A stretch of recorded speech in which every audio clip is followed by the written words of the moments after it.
Hello everyone, welcome to G centric. और again एक बेहतरीन क्वेश्चन है जो कि आपको कंफ्यूज करने के लिए बहुत एक्स्ट्रा पैरामीटर भी दे दिए हैं।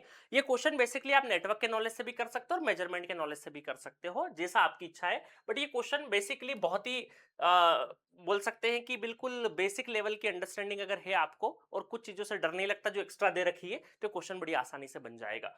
The resistance value of a Wheatstone bridge shown P equal to 2000 ohm, Q equal to 500 ohm, R equal to 3000 ohm. The battery voltage E equal to 50 volt. The battery has an internal resistance, इसका internal resistance आपको दे रखा है, and the galvanometer has a internal resistance आपको 50 ohm दे रखा है, ठीक है। और यहां से क्या पूछा है, the value of resistance S, इस रेजिस्टेंस की वैल्यू पूछी है फॉर अ बैलेंस्ड कंडीशन।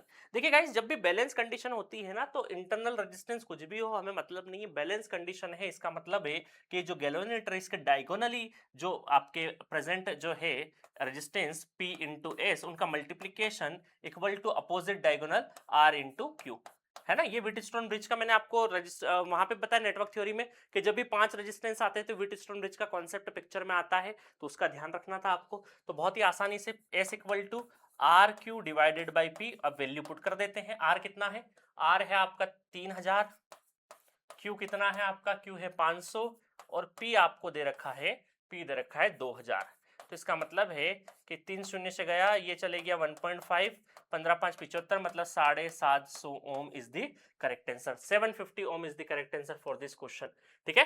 तो आपको टेंशन लेने की बिल्कुल जरूरत नहीं थी। इंटरनल रेजिस्टेंस सिर्फ कंफ्यूज करने के लिए दिया था। जब भी बैलेंस कंडीशन है तो गैल्वेनोमीटर के अपोजिट वाले जितने भी रेजिस्टेंस है, वो अपोजिट वाले रेजिस्टेंसेस का मल्टीप्लीकेशन बराबर होता है। यही व्हीटस्टोन ब्रिज की एक कंडीशन होती है, और उसी के बिहाफ पे क्वेश्चन आपसे पूछा था। नेटवर्क थ्योरी पूरा का पूरा अवेलेबल है जी सेंटर के ऐप पे, जाइए। 450 क्वेश्चंस कराए गए हैं, 188 लेक्चर है, बढ़िया से क्रैश कोर्स भी करा रखे हैं। जितने भी रिसेंट ईयर के क्वेश्चन है वो भी सब अवेलेबल है।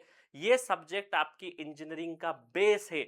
अगर आपने नेटवर्क थ्योरी ढंग से पढ़ लिया, जो कि 399 में अवेलेबल है, तो आपको किसी भी सब्जेक्ट में आपका एनालॉग स्ट्रांग हो जाएगा, मेजरमेंट स्ट्रांग हो जाएगा, जितने भी तमाम इलेक्ट्रिकल इलेक्ट्रॉनिक्स के जो सब्जेक्ट थे वो स्ट्रांग हो जाएंगे, ठीक है।